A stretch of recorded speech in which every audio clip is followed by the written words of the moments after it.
Madame la ministre, bonjour. Merci mille fois de votre présence. Alors, il se trouve que c'est un sujet...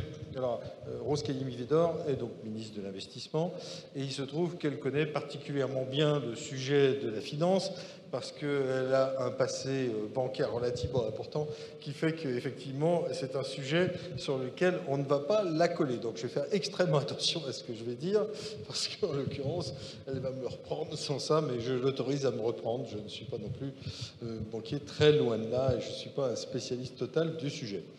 Alors, on est plus sérieusement, on est quand même sur probablement des problématiques les plus importantes pour les entreprises. Et alors, moi, la première question que j'ai posée, d'abord, est-ce qu'il y a une responsabilité étatique de l'État par rapport au financement des entreprises? Et comment vous, ministre de l'Investissement, vous voyez votre rôle? Est-ce que c'est le rôle pour impulser ou est-ce que le rôle d'être acteur? D'accord. En tout cas, merci beaucoup, Marc, pour cette opportunité. Et effectivement, je pense que la problématique du financement, c'est une problématique qui revient de façon récurrente. Pourquoi? Parce qu'on a des défis majeurs, notamment une jeunesse qui est sans cesse croissante, une population plutôt sans cesse croissante et jeune qui a besoin d'emploi. Il faut qu'on crée de la richesse. On a à côté de cela des entreprises qui existent. Il y a de l'innovation, il y a de l'ingénierie, il y a de l'ingéniosité, je dirais, mais ils n'arrivent pas à se financer.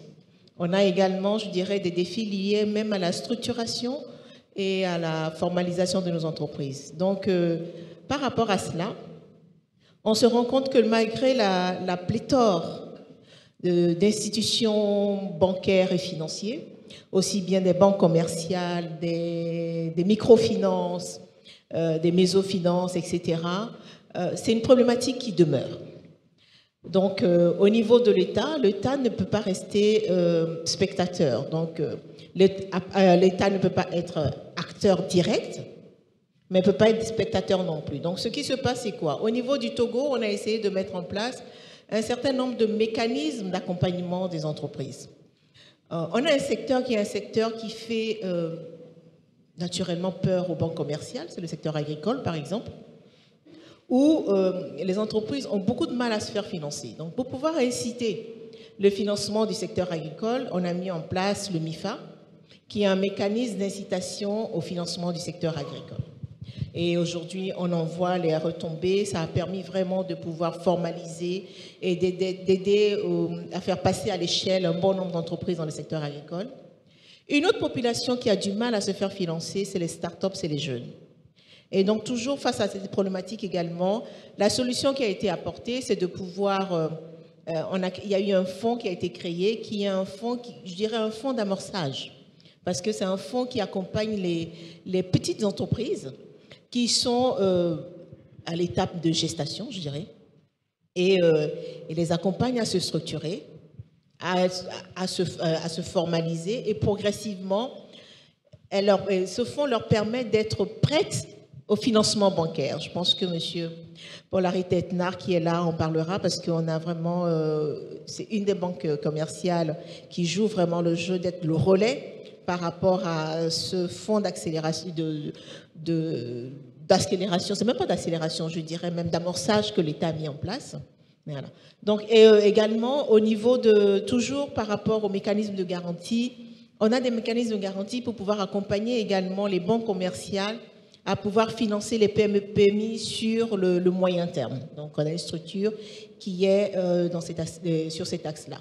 Donc, ce qu'on constate, c'est qu'effectivement, aujourd'hui, par rapport à la dynamique de désengagement de l'État du secteur privé, aujourd'hui, l'État ne veut pas jouer le rôle de banque commerciale. Mais l'État est en train de mettre en place un écosystème qui va permettre aux banques commerciales et aux autres structures de pouvoir accompagner les entreprises. Principalement sur le secteur des très petites entreprises, Oui. parce que pour le MIFA, c'est plutôt des paysans que des entrepreneurs. Pas du tout. Ça va aussi bien des paysans. Ils participent à organiser des filières, également accompagner des entreprises qui sont bien structurées, bien formalisées. Parce que la principale problématique, on y reviendra tout à l'heure, mais c'est aussi que les entreprises togolaises sont assez petites. Donc c'est très difficile d'avoir des visibilités sur des entreprises très petites.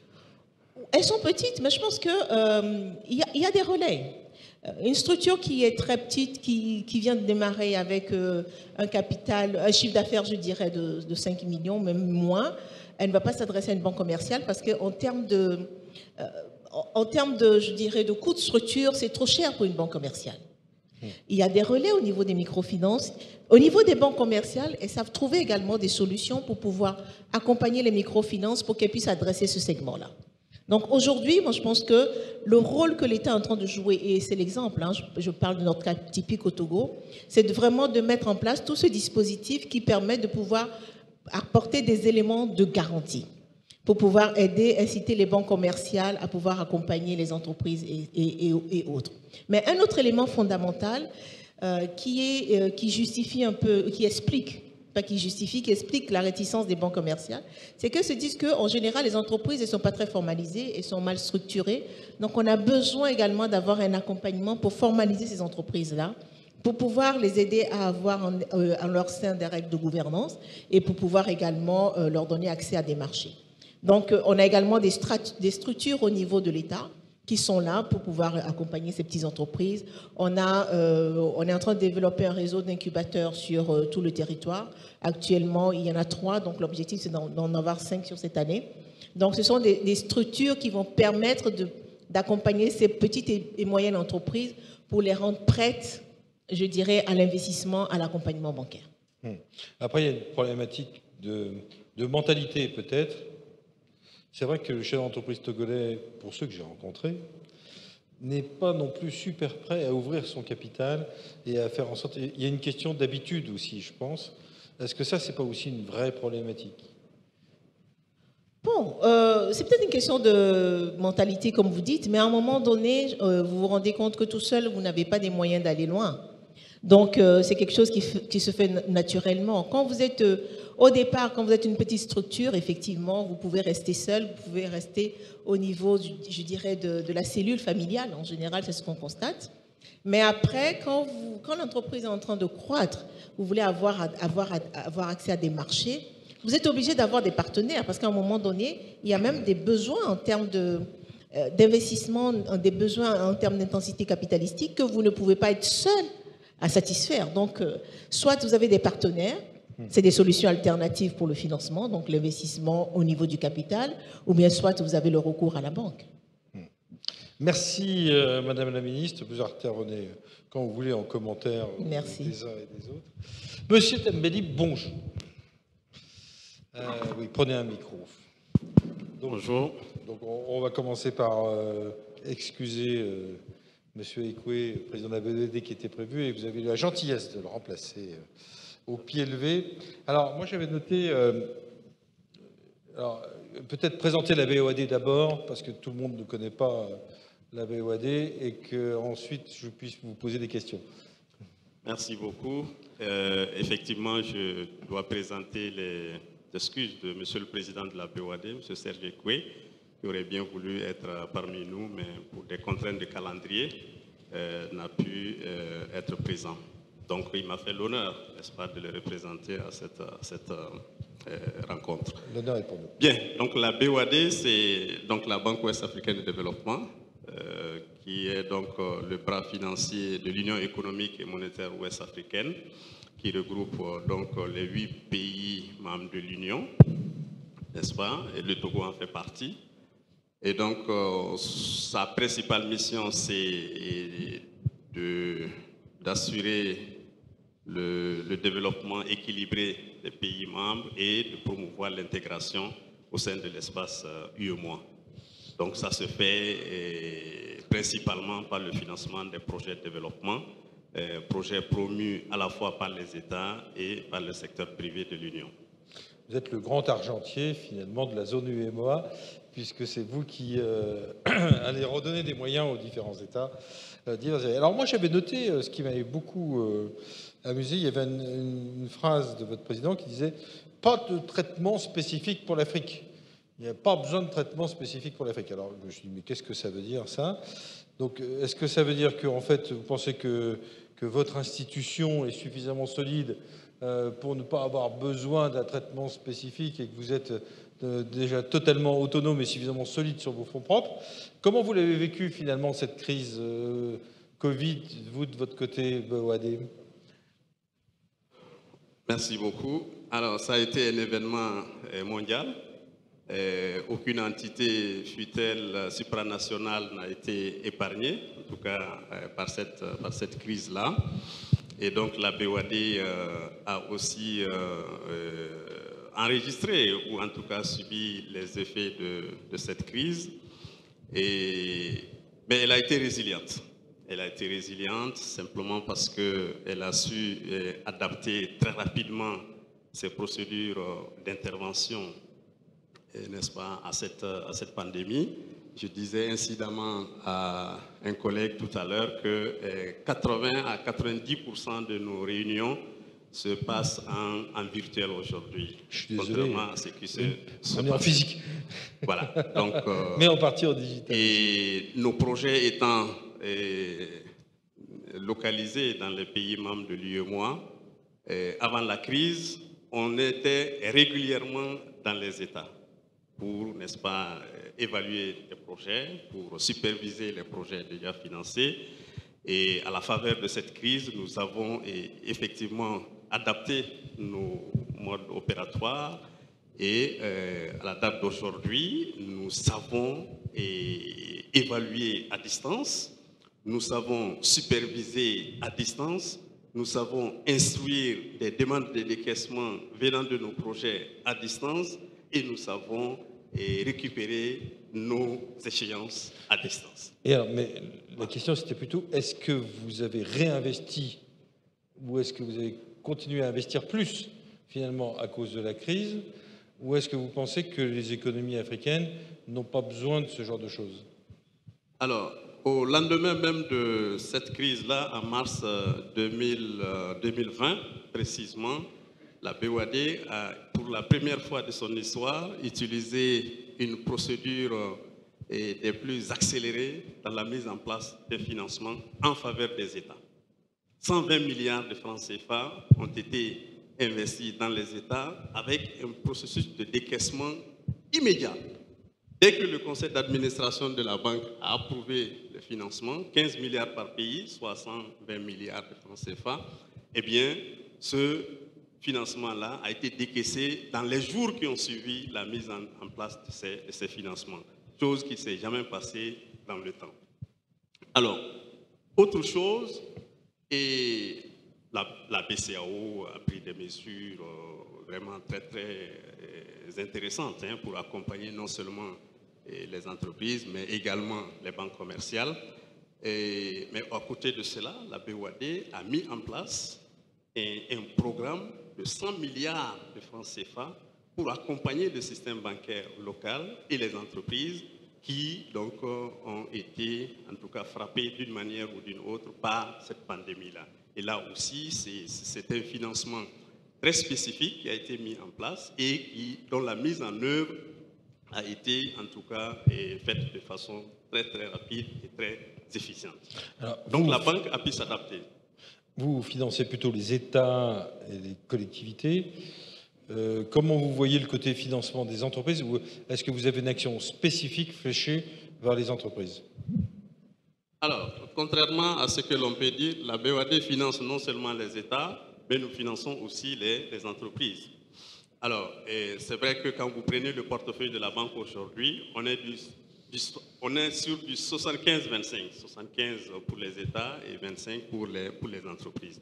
Alors, pour parler donc du financement des entreprises, nous avons deux approches. La première approche, c'est de financer directement les entreprises. Là, c'est généralement les grandes entreprises, les entreprises qui ont une certaine taille, qui ont une certaine organisation, etc. etc. Ça, c'est les grandes entreprises. On fait des financements directs vis-à-vis de en faveur de ces entreprises. Mais en plus de cela, nous finançons aussi les petites entreprises, les très petites entreprises, les micro-entreprises, etc. À travers donc, des lignes de refinancement que nous mettons à la disposition des banques commerciales pour permettre à celles-ci, n'est-ce pas, de financer les entreprises qui ne sont pas directement éligibles au guichet de la BOAD. Et ça représente quoi dans vos financements, les entreprises? Alors, les entreprises, alors quand je prends le secteur privé, ça fait 25% du portefeuille, mais les entreprises, il faut compter autour de 15-20%. Hein. C'est déjà important parce que ce n'est pas les mêmes budgets que pour les infrastructures ou que pour l'équivalent. OK. Et une ligne de conduite, dans l'avenir, il y a des nouveaux programmes pour les entreprises qui vont sortir, ou est-ce que vous êtes dans la continuité de ce qui a été fait au jour d'aujourd'hui? Et ensuite, je vous pose, j'aurai encore une question pour vous. Alors, les deux. Quand vous prenez les entreprises, il y en a qui partent de rien, que nous appelons les greenfield, qui sont éligibles au financement de la BOAD. Et nous finançons également le développement des entreprises qui existent aujourd'hui et qui ont des projets d'extension de capacité, des projets de modernisation d'outils de production, etc., etc. Donc, les deux formes d'entreprises sont tout à fait éligibles au financement de la BOAD. Votre seuil d'intervention, si on prenait un chiffre d'affaires ou un montant de projet?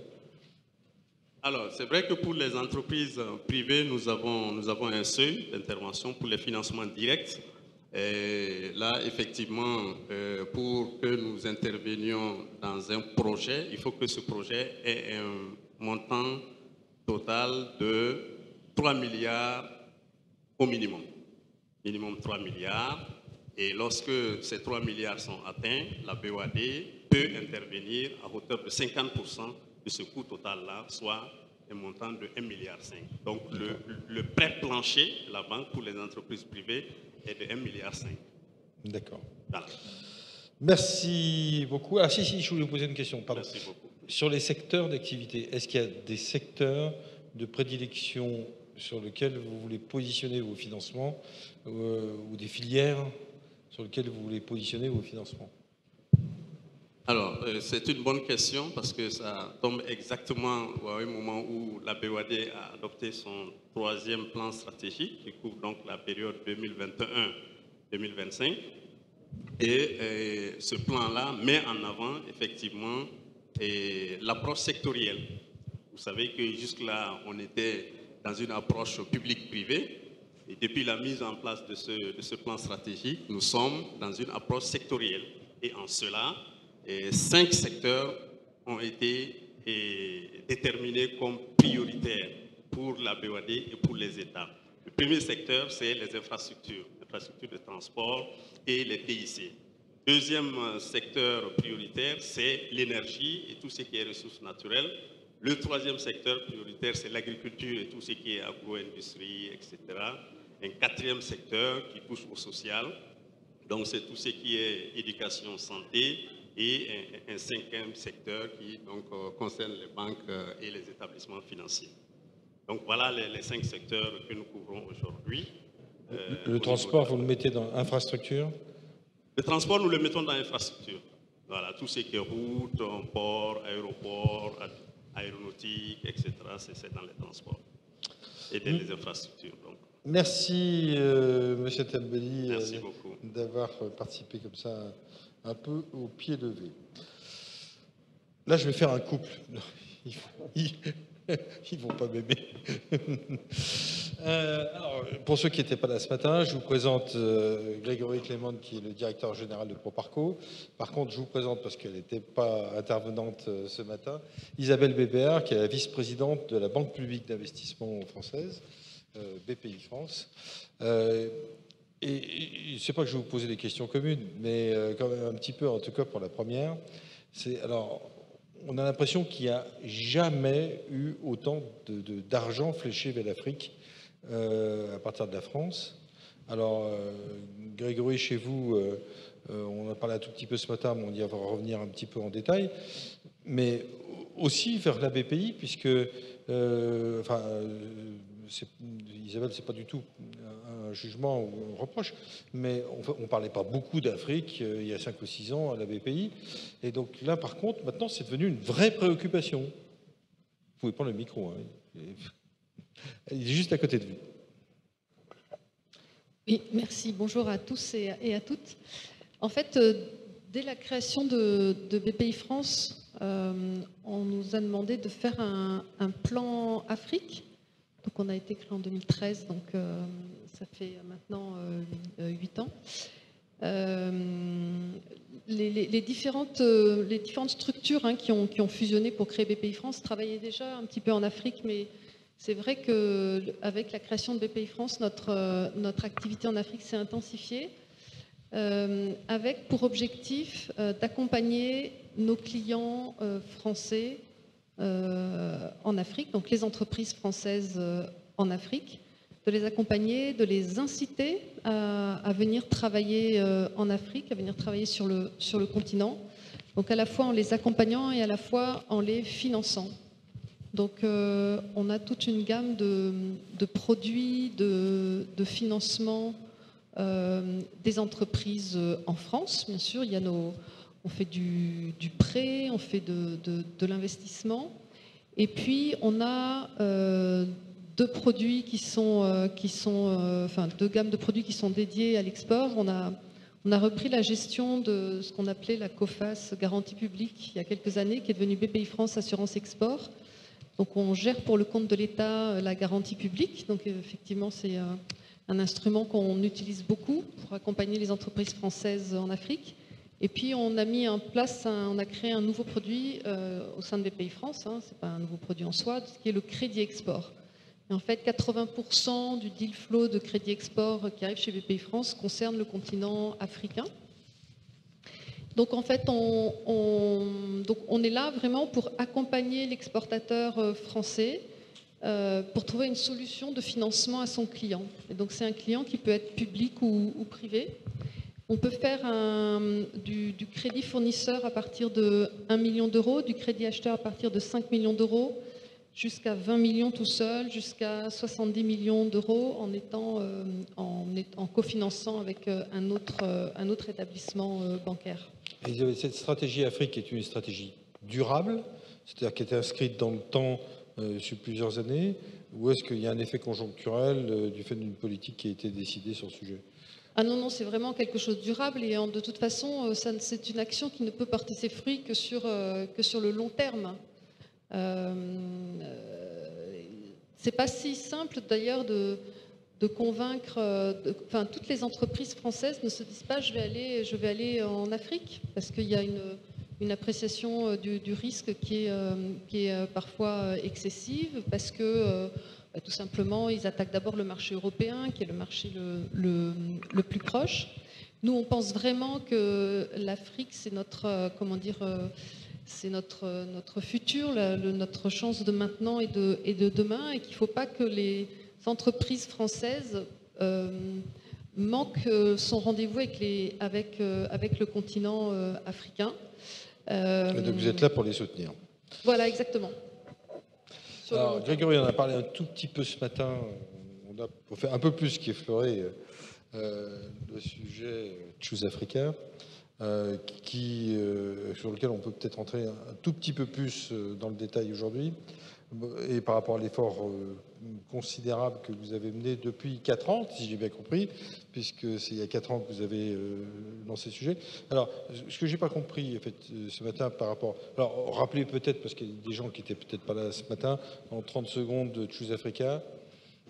Ok, donc je n'étais pas clair ce matin, donc je vais reprendre. C'est pas que tu n'es pas clair, c'est qu'il y a peut-être des gens qui n'étaient pas là ce matin. Bien sûr. Non, donc Proparco, c'est une filiale de l'Agence française de développement, qui je crois est bien connue, et qui finance, l'Agence française de développement finance le secteur public, les gouvernements, les politiques publiques, les collectivités locales, donc tout ce qui est public. Et s'agissant du secteur privé, le groupe Agence française de développement a une filiale qui s'appelle Proparco, qui a été créée en 1977, à la base pour prendre des prises de participation dans les entreprises en direct, puis à travers des fonds, puis a changé, a fait évoluer ces différents métiers. Et donc nous sommes spécialisés dans le financement du secteur privé, exclusivement le secteur privé. Voilà, et nous travaillons bien entendu en étroite articulation avec notre maison mère, l'AFD. Et alors, Choose Africa là-dedans, c'est quoi? C'est un remarketage de ce que tu fais déjà habituellement, ou est-ce que c'est un nouveau produit? Choose Africa, en fait, c'est tout ce que nous déployons en faveur du continent africain, en faveur des startups, des TPE, des PME, uniquement en Afrique. Voilà. Uniquement en Afrique, c'est-à-dire dans les entreprises africaines? Dans les entreprises africaines. Pas dans les entreprises françaises qui veulent aller en Afrique? Non. Là, c'est plutôt Isabelle. Voilà. Mais la différence. Pour les entreprises, effectivement, nous, on investit directement dans les entreprises qui sont immatriculées en Afrique. Donc, on parle d'investissement dans les entreprises, dans les banques, dans les institutions de microfinance. Si ensuite, une banque française est installée en Afrique et a besoin de ressources pour la flécher sur les PME, bien entendu, nous répondons présent. Ça, c'est un point intéressant, parce qu'en fait, on l'a un peu effleuré ce matin, mais on n'est pas rentré dans le détail. Mais en fait, ton champ d'intervention n'est pas forcément en direct dans les entreprises, c'est souvent par l'intermédiaire d'autres opérateurs. Donc, en fait, toi, tu organises des pools de, enfin, je ne sais pas comment tu appelles ça, mais tu vas nous le dire. En fait, des équipes de financement, c'est ça? Exactement. En fait, on a deux principales modalités d'intervention et qui ont été complètement reprises dans le cadre de l'initiative Choose Africa. On intervient en direct auprès des PME, auprès des banques, etc. C'est quoi le seuil d'intervention pour les PME? Pour les PME en direct, pour nous, ça va être 5 millions d'euros, minimum. Donc, en investissement, hein. En investissement, mais en prêt, c'est quasiment la même chose. Donc on est entre 5 et 10. Donc c'est déjà des beaux projets. Exactement. Mais du coup, pour atteindre les entreprises de taille beaucoup plus modeste, on passe par des intermédiaires locaux, donc les banques locales, les fonds d'investissement, et bon nombre de fonds d'investissement opèrent en Afrique de l'Ouest et également au Togo, et nous les accompagnons. Et ces intervenants, eux, ont la capacité et les modèles économiques qui leur permettent de financer des entreprises avec des tickets de 100 000, 200 000, 300 000, 500 000 euros. D'accord ? Donc c'est de cette manière-là, d'une façon intermédiaire, que nous pouvons toucher les entreprises de taille plus modeste. Hier, j'ai échangé avec une quinzaine d'entreprises togolaises et on a parlé en fait des difficultés d'accès au financement. Et très clairement, on voit bien que les besoins qui s'exprimaient autour de la table ne portaient pas sur les montants que je viens de citer. Donc tout notre travail, c'est d'arriver à les orienter vers ceux qui vont leur apporter la solution ou les solutions.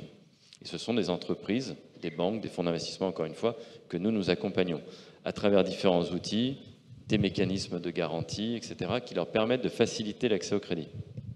Donc en fait, tu te donnes un accès au marché à travers d'autres opérateurs bancaires qui sont des opérateurs de terrain et qui, eux, vont diffuser ton produit. Alors, à part que... Non, il n'est pas là. À part qu'ils ne le disent pas tout le temps, que c'est tes crédits qu'ils utilisent, entre guillemets, pour aller faire des prêts aux uns et aux autres. Donc, qu'est-ce qu'il faut faire? Excuse-moi, hein, straight ahead. Donc, est-ce que ça veut dire que il faut faire appel à toi et toi, tu vas flécher le crédit auprès de la banque en disant oui, ça c'est un dossier compétent, ou est-ce que tu dis spécifiquement à la banque j'aimerais être soutenu par Proparco dans le cadre des crédits que vous avez? C'est une question méchante, je sais. Non. Il y a plusieurs façons en fait de répondre à cette question. Il y en a une d'abord qui est pour nous de communiquer davantage sur ce que nous faisons.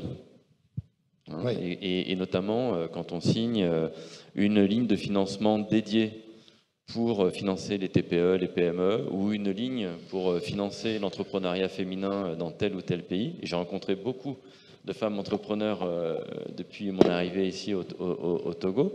Mais il faut le faire savoir pour que les entreprises et ces entrepreneurs s'orientent vers les banques qui ont également cet ADN commun et qui ont envie d'intervenir et qui ont de l'appétit pour intervenir sur ces secteurs-là. Donc ça, c'est à nous de le faire. Ensuite, moi, j'invite tous les entrepreneurs à challenger les banques. Il faut aller voir les banques et leur demander où est-ce qu'elles ont de l'appétit? Est-ce que les TPE-PME, c'est un sujet pour la banque?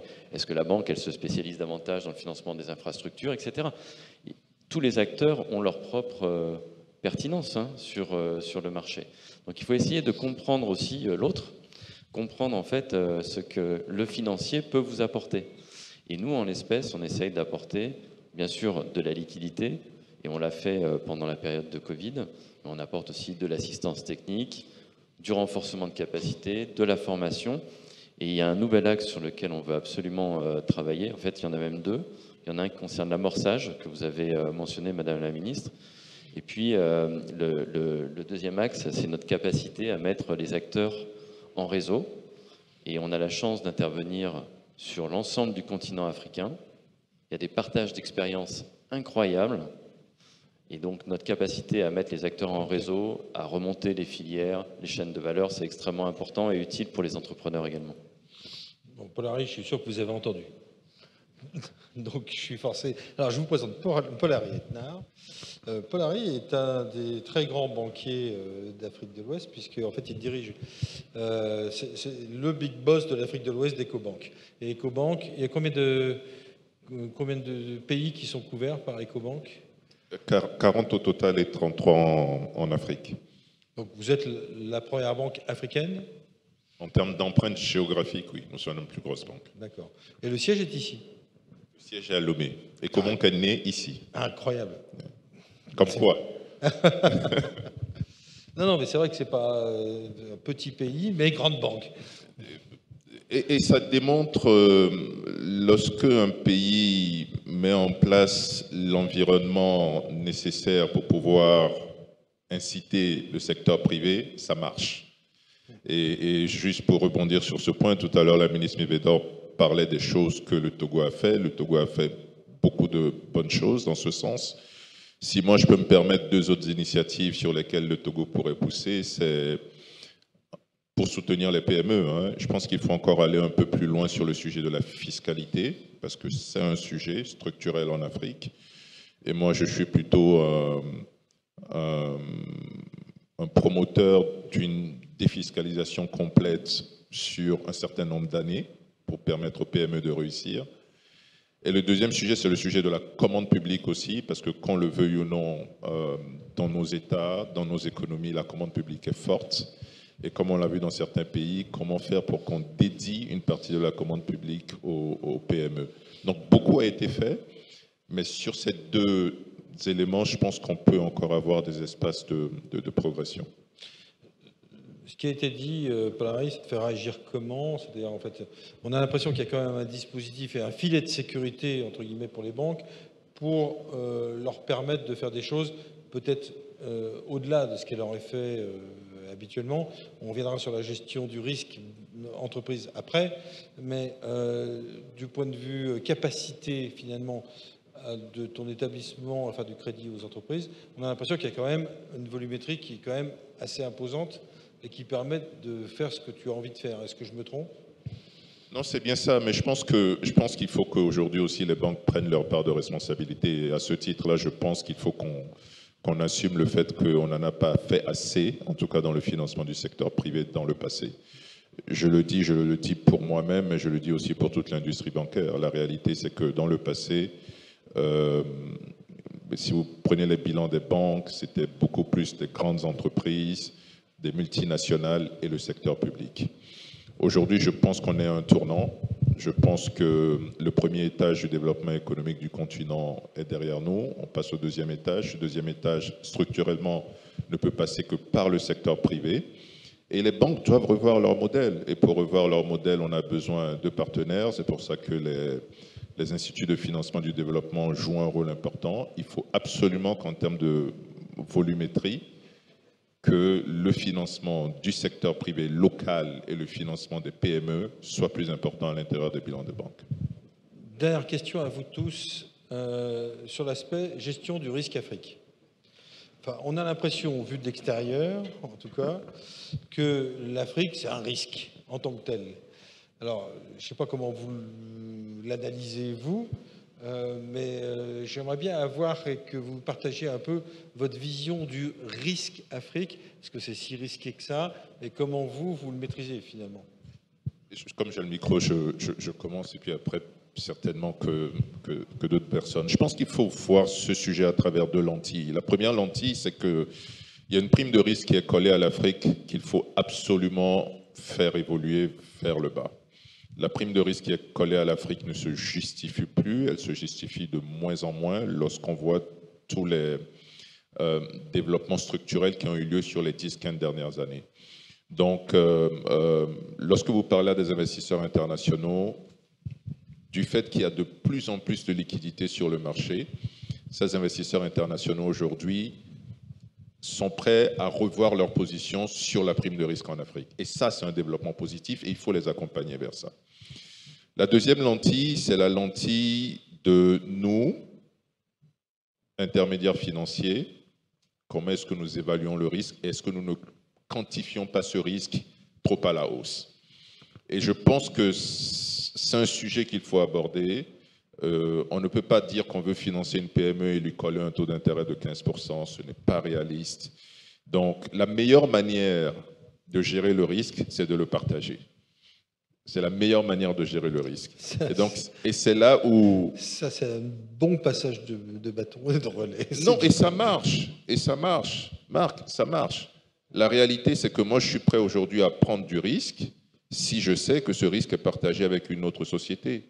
Et ça m'ouvre un espace encore plus important. Et c'est là où le rôle de Proparco, le rôle de la BOAD, elle joue un rôle extrêmement important. C'est ça qui nous permet d'accroître notre enveloppe vers l'épée. Isabelle?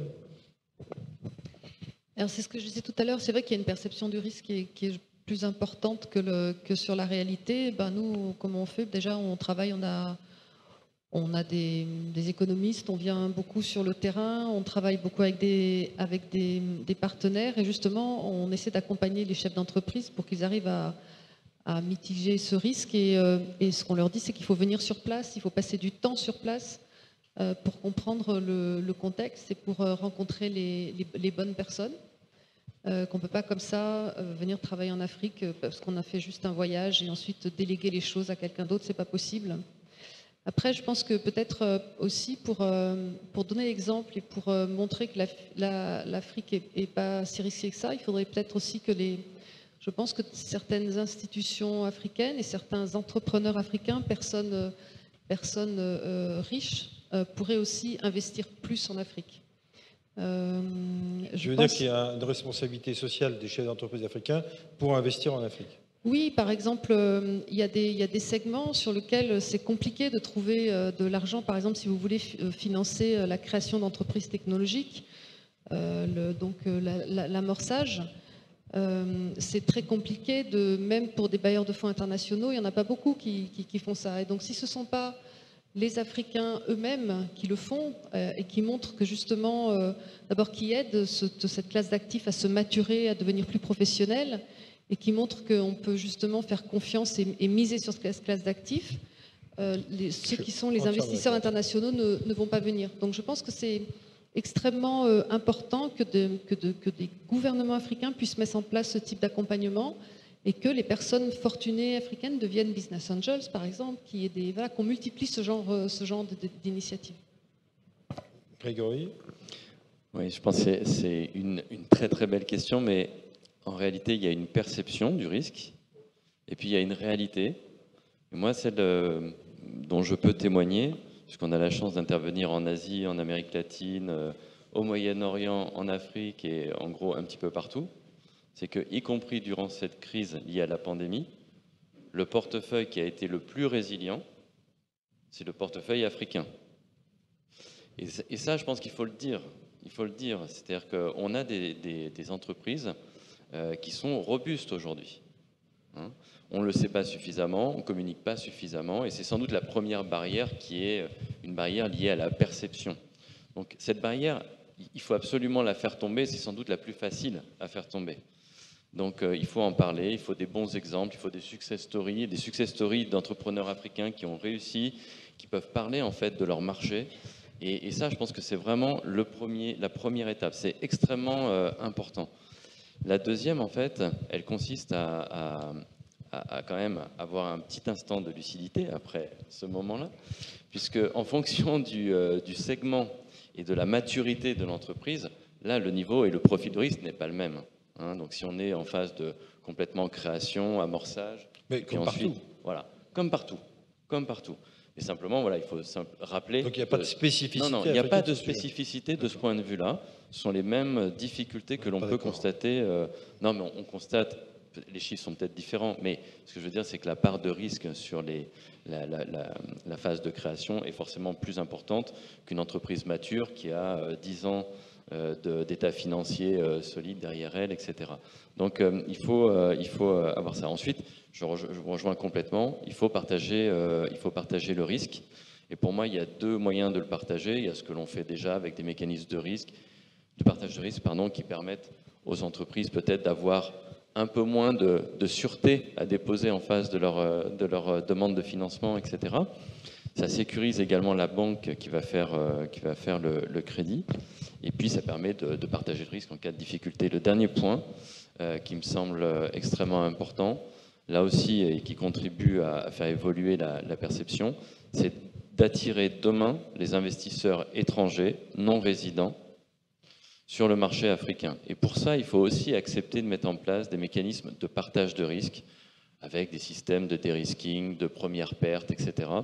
Et ça, c'est extrêmement important et c'est un levier pour le financement des économies africaines qui peut être très puissant. Un petit mot de Madame la Ministre. Oui.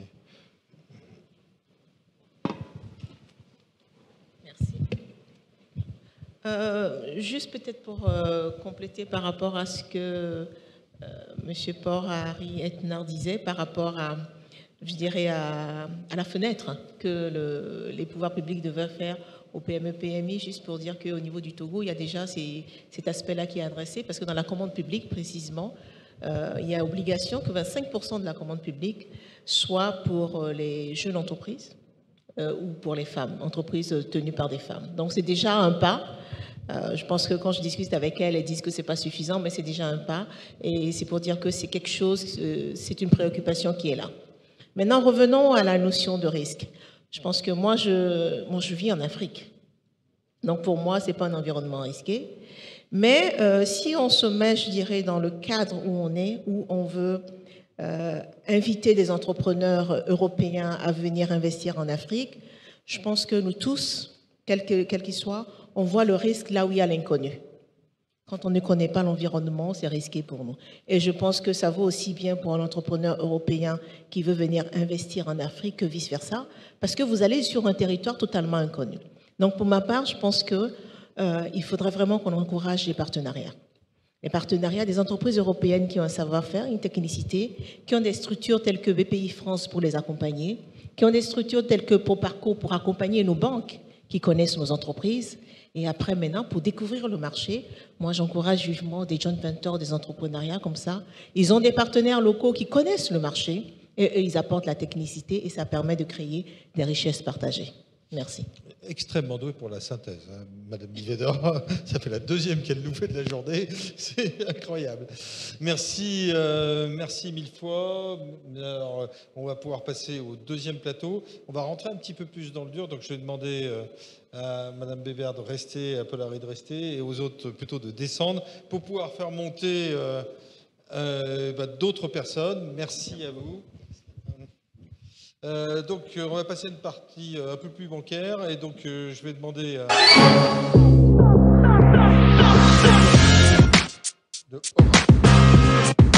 Jocelyne, directrice de la Société Générale, qui est associée de RSM, et à Patrick Mestradet de bien vouloir monter. On a assez de sièges. Elle ne voulait pas ça. Bah, ça,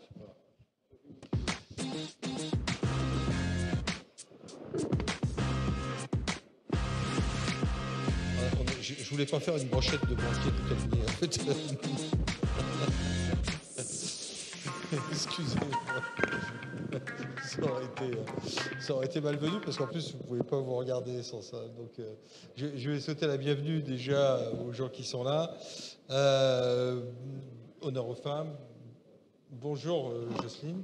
Donc, Jocelyne Guessant, vous êtes la nouvelle directrice générale. Alors, vous n'êtes pas forcément très connue ici parce que ça fait pas très longtemps que vous êtes arrivée à la tête de la Société Générale ici au Togo, qui est une filiale donc, qui dépend du Bénin. Comment ça se passe? Donc, merci Marc, merci à tous. Merci pour l'honneur que vous nous faites de participer à cet événement. Donc, je suis effectivement récemment arrivée au Togo à la tête de Société Générale. Nous sommes succursale encore de Société Générale Bénin. Donc, c'est une succursale créée à peine 6 ans.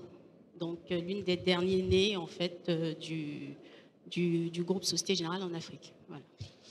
Bonjour Michel Dorquinou. Bon, vous êtes directeur général adjoint de Orabank, c'est ça, au Togo. Alors, Orabank, c'est la banque leader ici. Alors, je parle sous le contrôle de Paul Harré qui est juste là.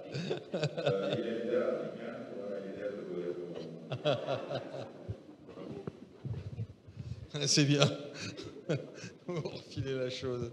Donc, en fait, vous avez fait pas mal de croissance externe, hein, si j'ai bien compris. Oui, effectivement, Orabank atteint ce niveau par une série de croissances externes. D'abord, par un développement à partir de financièrement qui est devenu Orabank, et puis par une croissance externe en rachetant BTD et puis la BRS. Je vais présenter donc Finish, nous sommes devenus filiales. Alors Patrick, je fais la présentation de tout le monde, puis ensuite je reviendrai à Patrick. Alors vous avez une longue expérience de la banque parce que vous avez un micro qui... Ah non, vous n'avez plus de micro. Vous. Si la régie veut bien nous donner un micro, voilà. Il faut l'allumer, voilà, super. Si, il marche, attendez. Il marche. Bonjour. Bonjour. Alors vous avez une longue expérience de la banque. Aujourd'hui, vous êtes... Retraité, semi-retraité, on va dire. Voilà, donc je suis aujourd'hui président du conseil d'administration d'une société, d'un groupe de sociétés de crédit bail de création très récente. Le crédit bail, c'est hyper récent ici. Oui, alors c'est pas si récent que ça, il y en a eu, ça s'est écroulé et maintenant ça repart. Il y en avait dans les années 90. Les filiales des grandes banques, Générale, BNP, etc., avaient toutes leurs filiales de crédit bail qui travaillaient principalement en Côte d'Ivoire et sur la sous-région, mais qui ont toutes plus ou moins fermé. Et par contre, nous avons relancé cette activité il y a 2 ans maintenant. Et François de Bustamante, alors, qui a un micro aussi normalement, oui, qu'il faut qu'il allume. Non, mais ça doit peut-être marcher. Regarde, ça marche. Oui, ça marche. Qui est associé de RSM.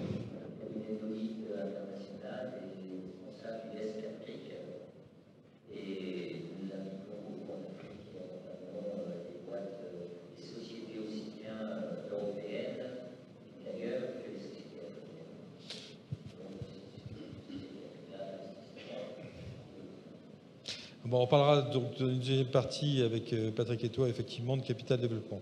En plus, dans le dur du crédit aux entreprises aujourd'hui, puisque c'est quand même ça un petit peu la question, pourquoi, alors c'est une question de néophyte totale, pourquoi est-ce que des crédits sont aussi chers auprès des entreprises africaines? C'est une question hyper bateau, vous avez répondu 50 fois, et comme Michel il n'a pas parlé encore, on va plutôt lui poser la question. Pourquoi est-ce que les crédits sont aussi chers en Afrique? C'est vrai que c'est une question ancienne, persistante, qui revient souvent. Pourtant, la réponse est assez simple. C'est parce que l'argent coûte cher pour les banques. C'est-à-dire que systémiquement, alors on vient de dire il y a 2 minutes qu'ils étaient prêts à financer et à donner des garanties, entre guillemets. Mais l'argent pour le banquier est quand même systémiquement cher. Voilà. Traditionnellement, les dépôts des banques proviennent de l'épargne du public. Une grande partie se compte de DAT,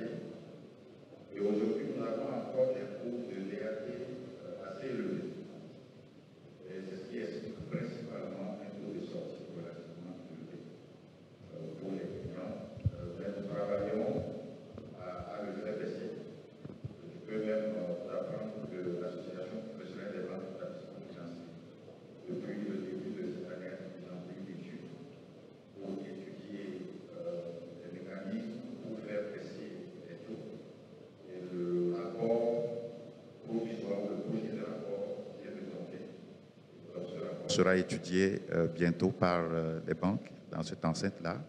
Et puis les mesures qui en seront issues vont être discutées avec le gouvernement pour permettre d'accéder au financement à un coût plus abordable.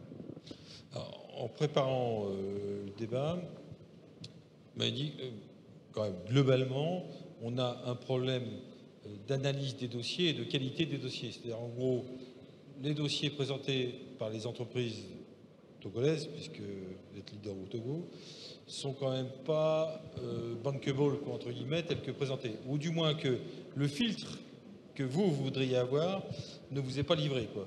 Est-ce que c'est une réalité qu'on vit au quotidien et comment on peut améliorer ça?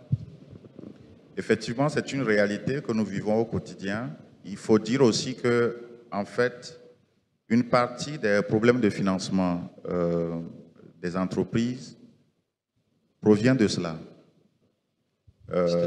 Pas tant que ça qu'il n'y a pas de liquidité pour les financer, mais parce que le projet présenté n'est pas suffisamment clair, suffisamment structuré.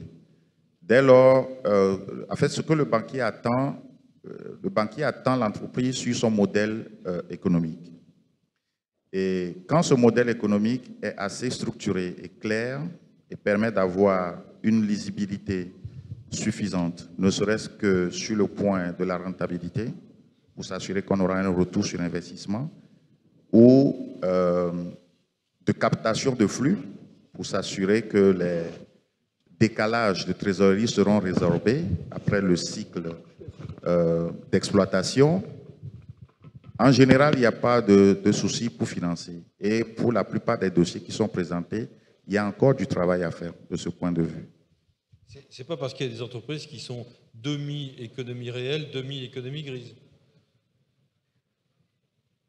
Pas tout à fait, puisque nous finançons des entreprises qui ne sont pas tout à fait formalisées, mais lorsque le business model est tel que, le banquier a suffisamment de lisibilité, nous finançons malgré le fait que l'entreprise est dans l'informel. Okay.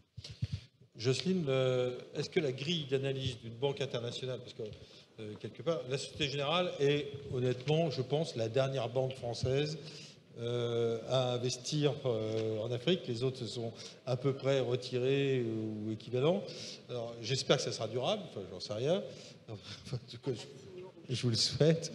Est-ce que le prisme des entreprises que vous voulez financer, est-ce que votre grille d'analyse sur les gens qui vous intéressent, est-ce que c'est le même que vos voisins là? Déjà, donc je rebondis sur le point de la présence de Société Générale en Afrique. Je confirme bien qu'aujourd'hui, on a un maillage de 20 filiales en Afrique et on continue justement à accroître cette présence africaine. C'est la volonté du groupe affirmée. Après, pour revenir à la question sur le prisme d'analyse, honnêtement, l'ensemble des banques ont un prisme d'analyse de base, qui est un prisme qui garantit à la banque une perspective de rentabilité claire du projet. Et comme le disait le confrère d'Orabank, sur le Togo, peut-être que Société Générale n'est pas aujourd'hui sur la cible de PME-TPE. À horizon court terme, on revisite en tout cas notre stratégie pour y être.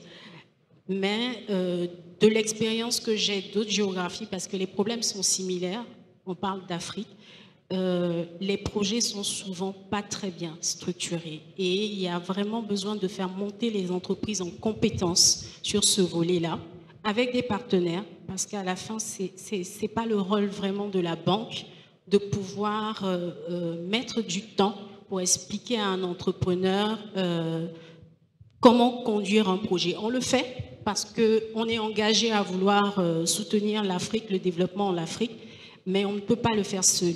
Donc aujourd'hui, on s'appuie sur des mécanismes d'assistance technique pour accompagner ces entreprises à monter en compétences, les aider à mieux structurer leurs projets et nous aider, nous, en contrepartie, à les accueillir et les financer. Donc le sprint d'analyse, il est pareil, en fait, voilà, auprès de toutes les banques. Merci. Paul Harry, je vous redonne la parole quand même là maintenant, parce qu'il y a un truc qui m'a amusé quand j'ai lu plein de choses sur vous, c'est que vous avez déclaré plein de fois que vous êtes un obsédé, vous êtes obsédé par le développement des entreprises. Alors, moi, j'ai envie de poser une question. Vous faites quoi pour ça?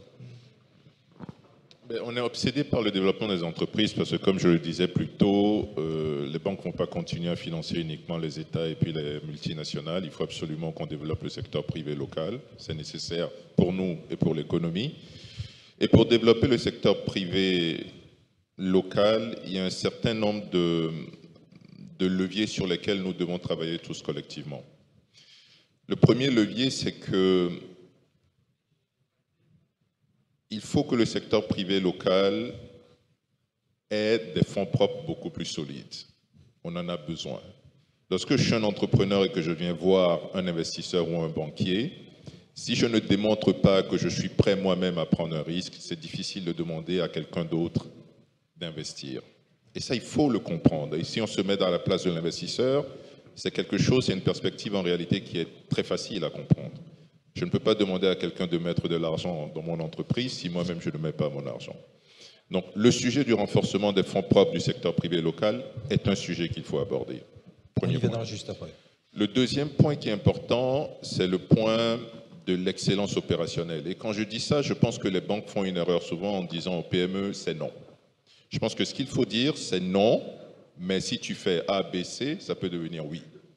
Et ce ABC-là, c'est là où il faut qu'on travaille tous ensemble, non pas uniquement les banques, mais avec les instituts de financement du développement, d'autres partenaires, pour renforcer fondamentalement les capacités des entrepreneurs que nous avons. Nous pouvons avoir d'excellents entrepreneurs, mais de piètres gestionnaires. Notre job, c'est d'avoir des entrepreneurs qui sont aussi de bons gestionnaires. Et ça, il faut les aider. Nous, par exemple, on a mis en place un programme qu'on a appelé le programme Élevé, qui est un programme de financement uniquement de l'entrepreneuriat féminin.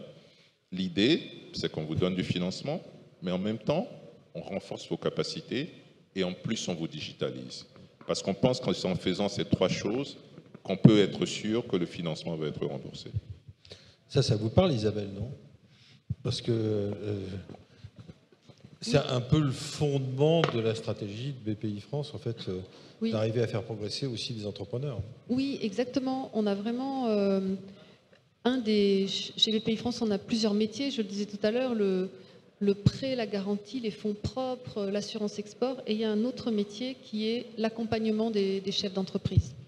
Et ça, on a mis en place il y a une direction chez BPI France qui est dédiée à l'accompagnement des chefs d'entreprise. On a à la fois un accompagnement digital, on a créé une plateforme qui s'appelle bpifrance-université.fr, qui est gratuite, sur lequel vous pouvez vous inscrire. Tout le monde peut s'inscrire et vous allez trouver des petites vidéos de 5-6 minutes qui vous expliquent comment booster mes ventes, c'est quoi le marketing digital, je veux me développer en Afrique. Enfin, maintenant, il y a plusieurs milliers de vidéos sur cette plateforme. Et d'ailleurs, j'en parle ici parce que je pense que 95%, même peut-être 18%, des questionnements du chef d'entreprise français concernent aussi les entreprises africaines. D'ailleurs, on a un partenariat avec Société Générale qui diffuse, qui se sert de cette plateforme. Donc, je vous encourage à aller le voir. C'était vraiment justement dans l'idée que le chef d'entreprise, il n'a pas beaucoup de temps, il est souvent seul. Et donc, il faut que, voilà, il est à l'aéroport, il peut regarder sa petite vidéo rapidement. Et puis, il y a aussi un accompagnement individualisé ou un accompagnement en présentiel. Et là, donc, on fait du coaching, on organise des réunions pour qu'ils se rencontrent, on fait des formations qu'on conçoit avec des grandes écoles, on fait de la mise en relation. On a maintenant une quarantaine d'accélérateurs. Ça peut être des accélérateurs sectoriels, des accélérateurs PME, ETI, accélérateurs start-up. On a même un accélérateur Afrique. Et donc là, pendant 12-18 mois, on réunit une trentaine de chefs d'entreprise. On les fait travailler ensemble, on les met ensemble, et les chefs d'entreprise qui est seul, il aime bien parler de ses problèmes avec ses collègues, ses homologues. Et on essaie justement de l'aider à booster son développement. Ce qui peut permettre de résoudre effectivement le problème de formation du chef d'entreprise, qui est quand même quelque part hausser les compétences. Vous savez que les chefs d'entreprise, ils m'ont dit aussi, je ne vais pas trahir qui m'a dit ça à midi, mais qu'il y a un problème inversé. C'est-à-dire qu'aussi, il y a des problèmes de compétences dans la banque et de formation effectivement des banquiers. C'est pas pour vous jeter la pierre, mais question collective pour vous trois.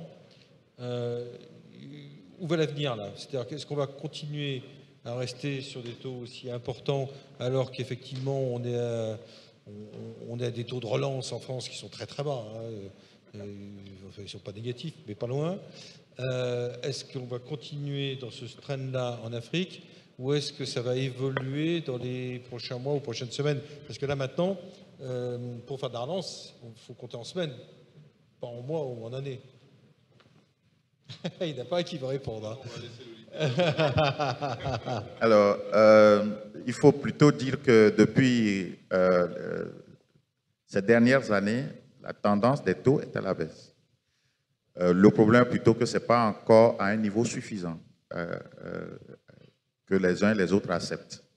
Et je viens de dire d'ailleurs les mouvements qui sont en cause, qui sont en cours pour permettre à ce que ce taux puisse baisser significativement.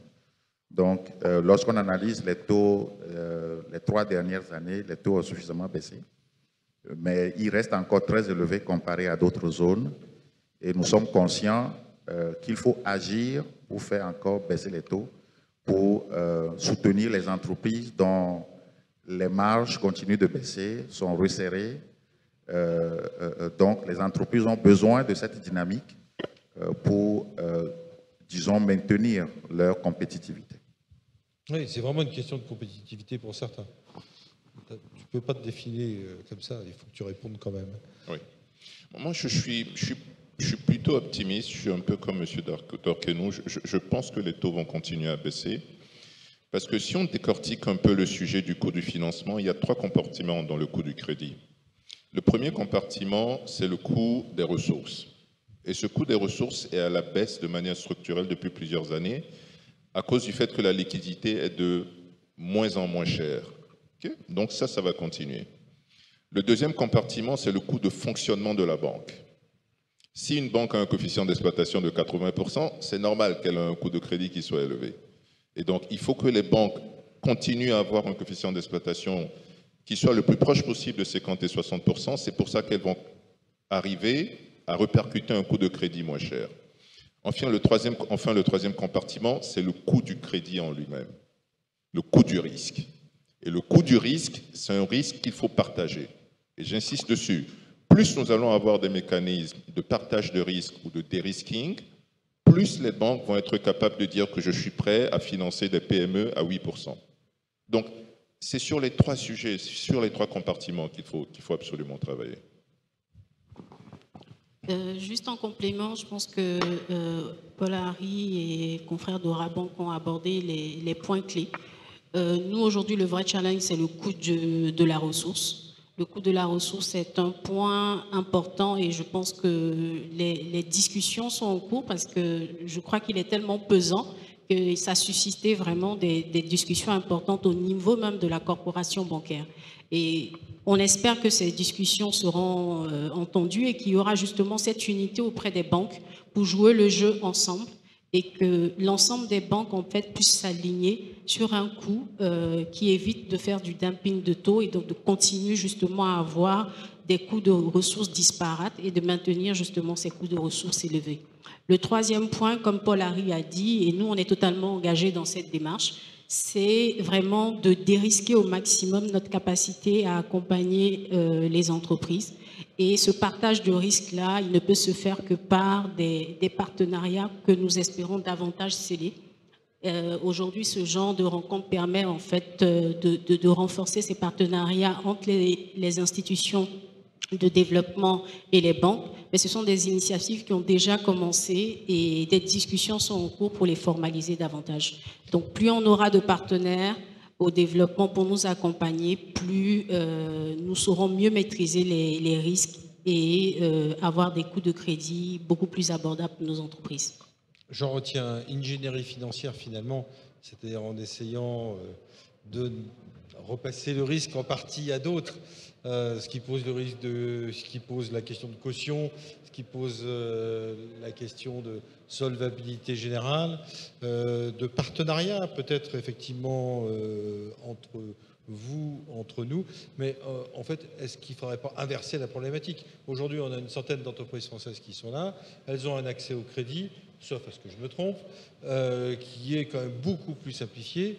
Et est-ce que c'est pas ça l'enjeu des partenariats qu'on peut essayer de créer, de partenariats profonds entre des entreprises françaises, européennes, au sens plus large du terme, et des entreprises africaines? L'un a un accès au crédit, l'autre a un accès au marché. Est-ce que c'est pas ça la bonne solution? Oula, Isabelle me regarde avec un air... elle est en train de réfléchir en se disant peut-être... En gros, est-ce que toi, tu es capable d'aller financer une entreprise africaine qui veut acheter du matériel, donc une entreprise togolaise, on va prendre, voilà, qui veut acheter une ligne de transformation du poulet, acheter à une entreprise française? Est-ce que toi, tu es capable de faire un crédit auprès d'entreprises françaises pour qu'elles puissent vendre? En fait, BPI est capable de faire du crédit à une entreprise togolaise, publique ou privée, qui achète du matériel en partie français. Il faut qu'il y ait une part française d'au moins 20% dans ce produit. Donc, il faut bien sûr, on évalue le risque si cette entreprise, si on peut prêter à cette entreprise. Mais tu auras la même grille que tout le monde? Pardon? Et tu auras la même grille que tout le monde là-dessus? Oui, oui, j'ai la même grille que tout le monde, et de toute façon, notre crédit export commence à 5 millions. Donc, oui, ça demande déjà... donc ce sont déjà des entreprises qui sont structurées. Et à chaque fois qu'on fait un crédit export, on est garanti par BPI France. Il faut qu'on soit garanti par BPI France Assurance Export. Donc il y a une garantie. Mais c'est vrai que... Mais ce schéma ne te séduit pas intellectuellement. Ce schéma que j'évoquais ne te séduit pas intellectuellement. C'est-à-dire l'entreprise française qui a un accès au crédit met à disposition en partie ce crédit à l'entreprise togolaise qui veut l'acheter. Non, mais tout est possible. Après, c'est une question de négociation et d'équilibre entre l'entreprise française et l'entreprise africaine. Nous, après, c'est aux entreprises de s'entendre entre elles. Nous, on voit quel est notre bénéficiaire, quel est notre client, mais on peut prêter de l'argent ou investir dans une entreprise française pour qu'elle puisse se développer en Afrique. Ça, on fait, oui. Ça veut dire qu'on a un vrai problème de formation aussi des gens par rapport à des pratiques et par rapport à la sphère financière. Donc ça, il va falloir qu'on réfléchisse là-dessus. Tu n'as pas de micro? Si, tu as un micro. Non, moi, ce que je voulais rajouter, je pense que là, je m'adresse au banc commercial. Je pense quand même qu'il faut qu'on ait une façon un peu disruptive, je dirais, d'appréhender notre marché. Parce que on sait que c'est pas uniquement tous les critères objectifs. C'est-à-dire quand vous prenez, je m'adresse aux banquiers, quand vous prenez, je dirais, une grille de dépouillement d'un état financier, vous avez des informations qui sont dans cette grille-là qui forcément peut-être ne vont même pas vous inciter à financer un entrepreneur X ou Y. Mais au-delà de ce que donnent les chiffres, il y a une réalité, une connaissance du client. Il y a des informations qui sont plus subjectives qu'objectives, mais qui peuvent vous fonder à prendre une décision. Donc moi, je voudrais inviter les banquiers commerciaux à ne pas rester uniquement dans des, je ne veux pas dire ça de façon péjorative, des fichiers Excel de dépouillement des états financiers, mais à aller au-delà de ça. Parce que nous-mêmes, nous sommes conscients que nous avons une économie qui est essentiellement informelle, qu'on est en train de formaliser. Donc, il faut qu'on arrive à trouver de l'information au-delà de l'information financière qui est donnée. Merci. François, vous voulez intervenir? Oui, je voulais simplement demander, est-ce que le seuil de 5 millions est abaissable ou pas? Puisque pour moi, pour une PME, on s'aperçoit que les sociétés africaines peuvent, mais c'est souvent peut-être 500 000, 1 million, 1,5 million, et qu'on essaie de leur dire acheter français. Et comment garantir cela? À ce moment-là, on fait du crédit fournisseur, en fait. À partir de 1 million, c'est plutôt du crédit fournisseur. Et donc, en fait, c'est l'entreprise française qui fait crédit qui vend son produit à l'entité, voilà. Et nous, ensuite, on refinance, on fait un crédit à l'entreprise française, en gros. Hein. Donc ça, on peut le faire, mais c'est du crédit fournisseur. Mais effectivement, ça nous permet d'aller plus bas dans dans les tickets. Merci. Alors, le dernier point qui a été évoqué, effectivement, par rapport à l'amélioration du système, c'est d'augmenter les fonds propres. Si on augmente les fonds propres, on a plus de crédibilité auprès de son banquier. Mais c'est un problème un peu compliqué parce qu'il n'y a pas beaucoup non plus d'outils de financement ici en Afrique. Qu'est-ce qu'il en pense, François de Bustamante? Alors moi, j'en pense déjà, tout ce qui a été dit, c'est super parce que je pense qu'on a la même analyse sur le problème le gros problème, c'est la préparation du dossier. Puisque un banquier, avant d'être pour moi un partenaire, c'est presque un client, c'est-à-dire qu'il faut lui vendre le projet. Et pour lui vendre le projet, il faut qu'il y croie.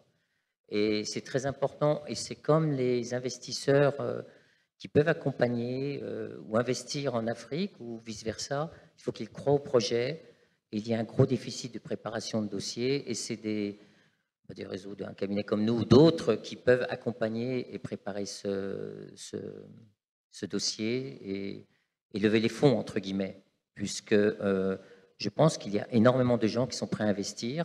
Je pense que l'Afrique, les gens sont confiants maintenant, ce qui n'était pas il y a 15 ans, pour moi, l'investissement. Et à nous aussi de leur vendre ce projet d'investir, qui tourne autour d'une préparation correcte du projet, et puis aussi une confiance. Parce que c'est évident que si vous faites un projet, c'est pour essayer de respecter ce qui a été proposé et pas dire on s'est trompé, en réalité on a demandé que 2 millions d'euros, il nous en fallait 3, mais on pensait qu'on n'aurait pas les 3, donc on a demandé 2. Voilà. Alors, sauf que la valorisation, les immobilisations sont quelque chose d'assez complexe en fait à calculer en Afrique. D'abord parce que le droit du sol n'est pas toujours aussi, en fonction des pays, n'est pas toujours aussi évident. Donc ça veut dire que l'assise de calcul des fonds propres ou des capitaux permanents n'est pas quelque chose d'hyper stable, enfin, pas aussi stable qu'on peut l'avoir en Europe. Non, c'est pas stable, mais tout est explicable. Et puis, de toute façon, on s'appuie sur des membres du réseau, aussi bien en Afrique, dans le pays concerné. Et puis, je veux dire, tout s'explique. Hein. Dès l'instant où c'est clair, c'est expliqué, c'est clairvoyant. Le banquier découvre ou connaît le dossier en disant bah oui, il y a un risque là, c'est dans tel cadre. Il faut être transparent, voilà. Et après. Mais en fait, la problématique, comme beaucoup, c'est d'avoir un tiers de confiance que le banquier va pouvoir ou que le financier va pouvoir croire. Donc, si vous ne croyez pas l'entreprise, est-ce qu'un tiers de confiance tamponné, dans ton cas, 6e mondial du sujet, est-ce qu'il sera crédible en fait? Je pense que le plus important, c'est le rapport de confiance, mais surtout la transparence. Pour avoir un rapport de confiance, il faudra avoir de la transparence. On peut venir voir le banquier et avoir un projet, peut-être pas dès le départ très bien ficelé, mais on retiendra du banquier des points clés pour nous permettre d'améliorer ce dossier-là. L'alternative au financement du projet n'est pas immédiatement une alternative bancaire. Elle peut se faire via d'autres mécanismes et à nous de pouvoir aider les PME à s'acculturer à ces différents mécanismes. On a des business angels, on a des fonds d'investissement.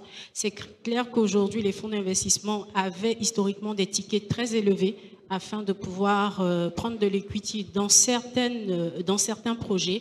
Mais aujourd'hui, on a des fonds qui ont revu un peu à la baisse ces tickets et qui sont ouverts à des PME dans des secteurs particuliers. C'est important pour nous, institutions privées, mais aussi pour le public, de communiquer sur ce genre de choses afin de permettre aux entreprises de s'ouvrir à ces mécanismes. Ces fonds d'investissement ou autres mécanismes permettront d'améliorer la structuration du projet et donc de lever ces différents points d'incertitude ou de craintes que les banques pourraient avoir parce qu'elles apporteraient en tout cas de l'expertise en termes de structuration, en termes de présentation de projets.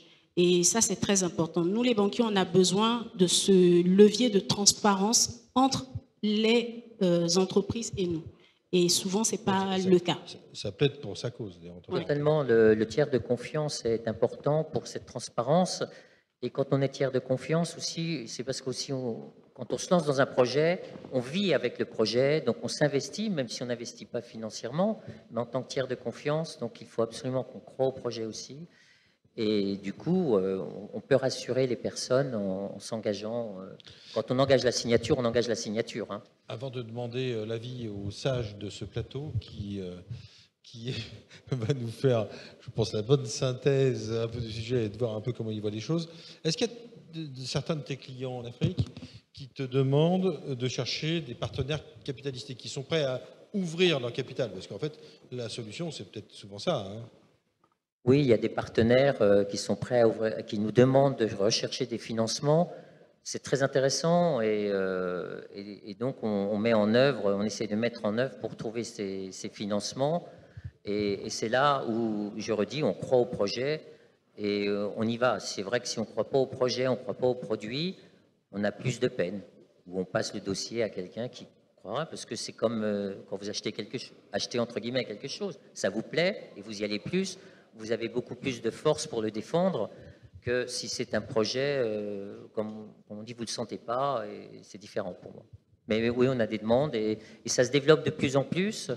Et en France, il y a des demandes d'investissement aussi, de sociétés. On arrive à faire passer aux PME, qui sont donc des sociétés qui ont 2 à 10 millions d'euros de chiffre d'affaires, ou 15 millions, de dire, allez-y, vous pouvez trouver un partenaire, il cherche un financement, vous pouvez discuter avec lui. Donc il y a 2 sortes de financement. Il y a le financier, et puis il y a le partenaire aussi qui est plus industriel et qui est quelqu'un pour une vie plus longue. Et voilà. Monsieur Mestrallet, vous qui avez une expérience longue et de fonds d'investissement et de banques, puisque vous étiez à l'origine, je crois, de la création de Coris Investissement, donc c'est ça? Non, de Coris Investissement et Orabank, j'ai dirigé pendant longtemps. Bon, un peu comment vous voyez les choses. Alors, en l'occurrence, notamment au niveau, à mon avis, une des problématiques principales, hein, qui est globalement le manque de fonds propres dans les entreprises, qui donne une non-capacité d'investissement et qui ne donne pas confiance aux banquiers, en même temps que de la formation des entrepreneurs. Comment vous voyez, comment vous avez vu notre débat? Alors, il y a 2 sujets qui n'ont pas été abordés d'ailleurs par mes collègues banquiers, c'est la réglementation. Parce que depuis qu'on est passé à BAL 2, BAL 3 et qu'on va passer à BAL 4, il est clair que cette réglementation, qui est fondée du point de vue de la macro-banque, de la pérennité du secteur bancaire, n'incite pas à aller financer les PME parce que statistiquement, les PME sont supposées être plus risquées. Et donc, quand on prête à ces gens-là, il se trouve que dans les ratios de fonds propres sur risque, c'est plus consommateur de fonds propres. Donc, il y a déjà là une limite qui ne pousse pas les banquiers à aller vers ça. Ça, c'est le premier point. Juste sur le coût, juste un petit commentaire à compléter aussi sur le coût du crédit, pourquoi il est cher. Il est cher, entre autres, parce que la gestion des contentieux pose beaucoup de problèmes en Afrique. Quand vous avez quelqu'un qui passe au contentieux, vous ne savez pas quand est-ce que ça va être réglé pour faire jouer vos garanties, et vous n'êtes pas non plus à l'abri de décisions juridiques intrigantes. Donc, et ça, c'est un point quand même qu'il ne faut pas cacher. Maintenant, ce que je pense, c'est que la problématique du financement des entreprises en création innovantes, c'est la même en Europe et ailleurs. Aujourd'hui, les PME ne sont pas, ces PME-là ne sont pas financées par les banques en Europe. Elles sont financées, elles font des tours de table, tours de table après tour de table, parce qu'il faut des fonds propres pour y arriver. Ici, c'est pareil, sauf qu'il y a beaucoup moins disons, de capital investissement ou de capital risque, comme vous voulez. La première société de capital risque, de capital investissement, qui a été créée en UMOA, elle a été créée, j'y étais, au sein de la BOAD avec la Proparco, 1995. En France, la première société de capital investissement a été créée à l'époque, c'était dans les années 70, sous Chaban-Delmas et Delors, et ça s'appelait l'Institut de développement industriel. C'est parce qu'au départ, l'État a pris l'initiative, les fonds publics, les autorités administratives, ont pris l'initiative de faire là où le secteur privé n'y allait pas, et qu'on a montré que c'était possible et que ça marchait, que le secteur privé a pris le relais. Donc ici, je pense qu'effectivement, il y a des sociétés de développement de capital investissement. Maintenant, elles restent à avoir quand même des tickets importants, hein. Même si ça baisse, On n'est pas encore dans le financement de la petite entreprise ou même de la PME. Ça reste sur des entreprises élevées. C'est pour ça que je milite auprès des pouvoirs publics et notamment de Madame la Ministre pour compléter toutes ces initiatives qui ont été prises par le Togo. Ils en ont pris beaucoup, vous l'avez évoqué tout à l'heure sur les fonds, les différents fonds. Et moi je pense qu'il faut aujourd'hui que l'État arrive à inciter et à aider les entreprises à consolider leurs fonds propres sans pour autant pouvoir mettre leur nez dans la gestion. Il faut qu'il y ait une espèce de mur de Chine entre là. Mais il faut que l'État arrive à trouver des mécanismes. Il y en a eu dans l'histoire. Hein, je veux dire, bon, ce ne sera pas une très grande recherche que d'y arriver. Mais il faut arriver à trouver ça pour inciter les entreprises à renforcer les fonds propres et peut-être à les aider au travers de mécanismes de créance de dernier rang ou autres. Et ça, vraiment, je pense que c'est quelque chose qu'il faut arriver à faire. Il y a d'autres outils maintenant alternatifs aussi un peu, comme le crédit bail, comme la facturage, comme le cautionnement, ce que nous faisons à African Lease. Mais bon, ça reste malgré tout à une petite échelle. Il ne faut pas s'imaginer que ça va changer complètement le profil de financement de l'économie togolaise. Patrick, vous voulez dire que s'il y avait des mesures fiscales plus appropriées, peut-être que les capitaux augmenteraient dans les entreprises, c'est ça? Oui, alors je suis moins sectaire que monsieur sur la fiscalité. Il faut supprimer toute la fiscalité, on ne paye plus rien. Non, je pense que tout le monde doit payer et contribuer quand même aux services qu'on obtient de l'État. Mais effectivement, peut-être l'alléger et puis trouver d'autres mécanismes des fonds incitatifs qui pourraient venir en complément des fonds propres, mais en créance de dernier rang, ce qui permettrait d'augmenter disons la part fonds propres ou quasi-fonds propres par rapport à la dette sur l'ensemble du financement. Mais c'est vrai que l'aspect crédit bail et autres mécanismes permet de transférer, si on peut dire, à d'autres acteurs non conventionnels, finalement, des coûts de crédit, sauf que les coûts ne sont pas moins importants. Hein. Non, ils ne sont pas moins importants. Au final, ça... Sauf votre respect. Non, mais sauf que le coût de recherche de liquidité, il est à la même pour tout le monde quasiment. Oui, il y a une constante de coût de la liquidité, quels que soient les acteurs. En fait, on n'échappe pas au marché, quoi, finalement. C'est un peu ça. Non. Et Marc, je pense que c'est Mme Hébert qui en parlait tout à l'heure. Le vrai sujet qu'on a, c'est que il existe du capital africain. Le capital africain existe. Et aujourd'hui, il existe soit dans les caisses nationales de sécurité sociale, il existe à l'intérieur de certaines familles qui ont investi à l'étranger, ou il existe quelquefois même dans les banques en termes de participation. Exactement, et au niveau de la diaspora. Donc la vraie problématique qu'on doit essayer de résoudre, c'est que faisons-nous pour canaliser ce capital africain qui existe vers les PME? C'est la vraie problématique, vers les fonds propres des PME. Et ça, il ne faut pas essayer de réinventer la roue parce que tous les pays émergents sont passés par là. Et quand je parle de la fiscalité, je sais que c'est un sujet, je le mets comme ça sur la table. Je le voyais venir avec ses gros sabots. Voilà, comme une bombe. J'adore parce que j'ai tout le temps la même réaction, c'est tout le monde doit payer. C'est vrai, tout le monde doit payer, mais je ne vois pas de meilleur canal pour diriger l'épargne vers les PME si on demande un rôle à l'autorité publique. Pour moi, un des leviers que l'autorité publique a, c'est la fiscalité si on veut diriger l'épargne locale vers le financement des PME. Et ça, il faut faire quelque chose. Il faut le faire pour inciter les banques à le faire, il faut le faire pour inciter les particuliers à le faire, et il faut le faire pour inciter même les fonds d'investissement et les caisses nationales de sécurité sociale à se transformer en de vrais fonds de pension pour que cette épargne soit dirigée vers le secteur privé local. Il y a encore du chemin. En France, il y avait la souscription PME, des investissements des particuliers avec une réduction d'impôts. Alors, je ne sais pas si... Oui, à part que tout le monde ne paye pas d'impôts et qu'aujourd'hui, on n'en est pas à ce stade-là au jour d'aujourd'hui. Merci mille fois. On pourrait débattre encore. Alors, on a commencé avec 20 minutes de retard, on termine avec 20 minutes de retard. Donc ça va.